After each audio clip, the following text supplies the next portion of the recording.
চলুন গল্পের মাধ্যমে আজ একটা দারুণ ইংরেজি শব্দ শিখে ফেলি। এই হলো রাজু। রাজুর স্বপ্ন সে তার ক্লাসে ফার্স্ট হবে।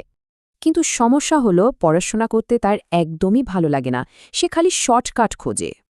আর এমনই একদিন অনলাইনে তার চোখে পড়ল এক জাদুর কলমের বিজ্ঞাপন।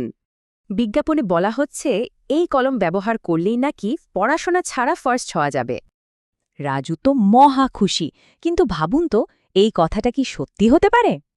এই যে এমন মিথ্যা বা বিভ্রান্তিকর ধারণা, একে ইংরেজিতে বলে ডিলিউসিভ। জাদুর কলমের বিজ্ঞাপনটা ছিল ডিলিউসিভ, মানে এটা একটা মিথ্যা আশা দেখাচ্ছিল। ব্যবসার জগতেও এমন ডিলুসিভ আশা কিন্তু বড় বিপদ ডেকে আনতে পারে।